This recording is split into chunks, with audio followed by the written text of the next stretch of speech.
est-ce que tu peux nous parler un petit peu de ton parcours depuis quand tu es rédactrice web en fait? Comment t'en es arrivée là et quel a été ton parcours de rédactrice web jusqu'à aujourd'hui? J'étais consultante pour des grandes entreprises, Natixis, Société Générale, voilà, dans un domaine qui était pas du tout le même, qui était vraiment plutôt gestion d'équipe, logistique, voilà, gérer des crises, bah, plein de choses comme ça. C'était pas du tout artistique, mais j'aimais bien le côté gérer les urgences, gérer plein de paramètres différents pour arriver à faire quelque chose d'intéressant.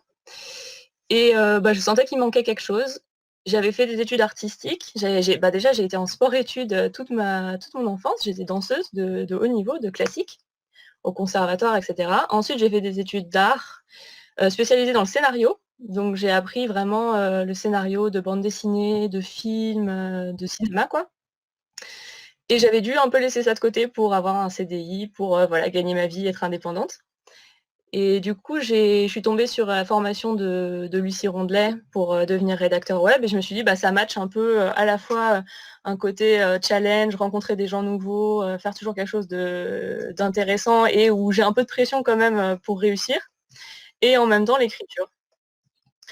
Donc j'ai fait cette formation, je me suis formée pour être rédactrice web, mais je sentais qu'il me manquait encore quelque chose et du coup j'ai trouvé ta formation qui était plus plus technique en fait, plus sur le côté technique. Je voulais un peu rentrer dans les dessous de WordPress, etc. Creuser vraiment l'aspect SEO de la rédaction et voilà, je me suis formée avec ta formation et ça a changé beaucoup de choses, mais je pense que ce que ça a le plus changé, c'est vraiment la confiance en moi.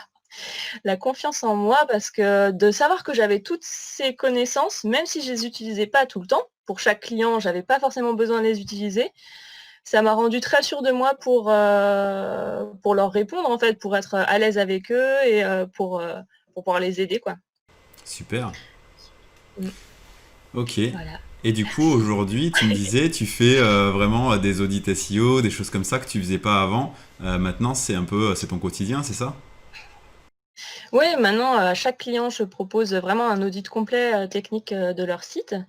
Alors, l'audit rédactionnel plus l'audit vraiment des parties techniques, c'est-à-dire, la vitesse du site, enfin plein de petits paramètres, qu'on apprend à gérer, au cours de ta formation.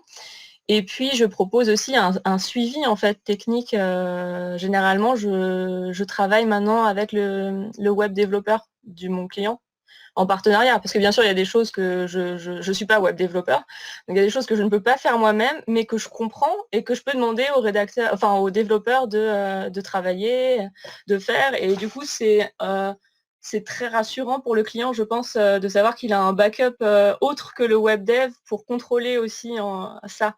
C'est vraiment un point hyper fort et qui fait que le client te fait vachement confiance et sait que tu as une valeur ajoutée vraiment forte par rapport à un rédacteur lambda, quoi.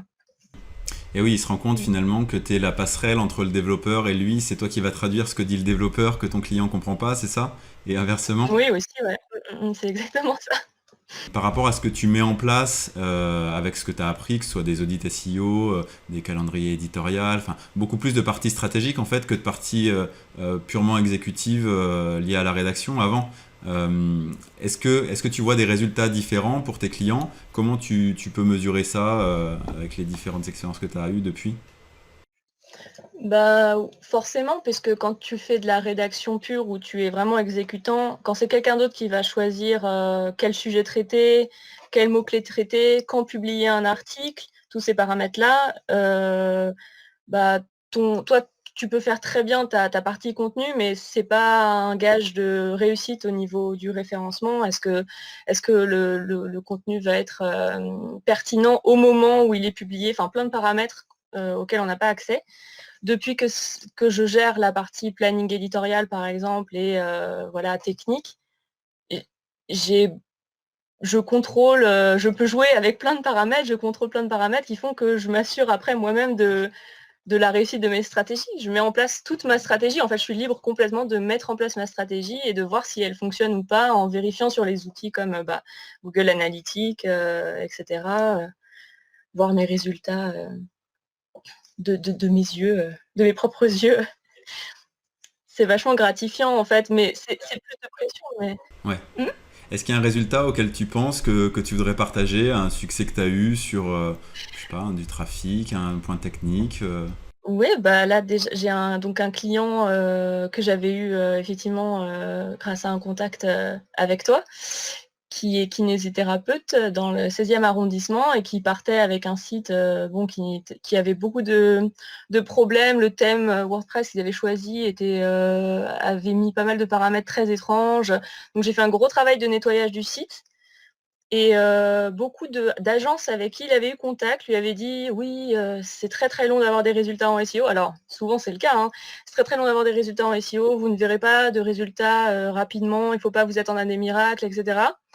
Et au bout de, je crois, 2 semaines, il avait déjà une progression incroyable et il était tellement heureux, de me contacter, de me montrer la courbe, sur, Google Analytics et cetera, de visites, alors que finalement on avait encore beaucoup de choses à mettre en place et du coup, c'était très, très excitant parce que je savais ce qui restait encore, tout ce que je pouvais faire encore et juste avec ce que je venais de faire et c'était déjà, des super résultats.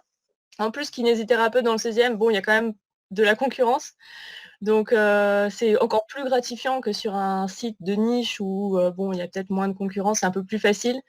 Donc je trouve que c'est encore plus gratifiant quand il y a beaucoup de concurrence et là, très dernièrement, il a eu le contact d'une journaliste du coup de Marie-Claire qui l'a contacté parce qu'elle l'avait trouvé par, justement, le référencement internet. Du coup, il a eu droit à enfin c'est pas une interview, mais il a donné son point de vue sur, voilà, des outils de kinésithérapie et cetera et voilà, il était très, très content. Donc quand le client est content, je suis super contente aussi. Et tu travailles toujours avec ce client du coup? Ouais, ouais, on a commencé à entreprendre là, du coup, on va faire des lots je vais lui faire des articles maintenant pour son blog. Du coup, ça te permet d'avoir finalement des clients avec qui ça se passe super bien, que tu gardes longtemps, avec qui tu peux avancer dans les projets et tu fais moins de démarchage, j'imagine, du coup, aujourd'hui aussi.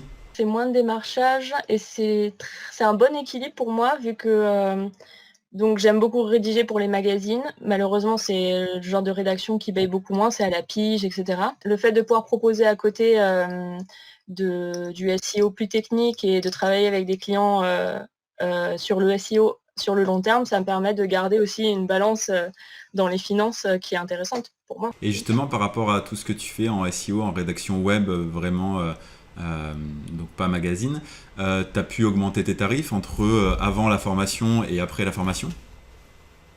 Oui, oui, oui, bien sûr, ouais. D'autant plus, c'est vrai que moi, c'était lié aussi au fait que je suis passée avec ta formation de jeune rédactrice, entre guillemets, moins d'un an à, rédactrice plus avancée. Oui, le fait de toute façon d'avoir des résultats visibles sur internet, de pouvoir dire à un futur client: «Bah, allez voir, en première page, de Google, tapez ça, vous verrez mon article ou vous verrez mon client».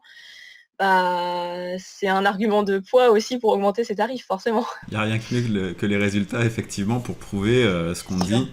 Donc quand ce qu'on dit, ça plaît au client et ce qu'on fait, ça apporte des résultats, c'est vrai que là, c'est le principe, c'est ce qu'on recherche en tout cas. Une question pour finir, est-ce que tu recommanderais la formation à quelqu'un et si oui, pourquoi?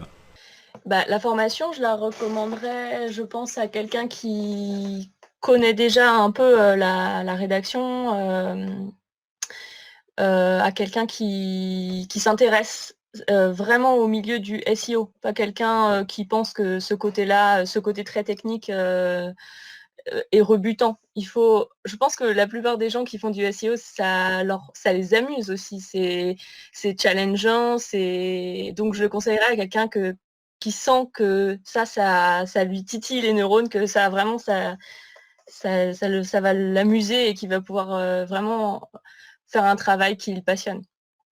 Donc oui, je le conseillerais sinon, bien sûr.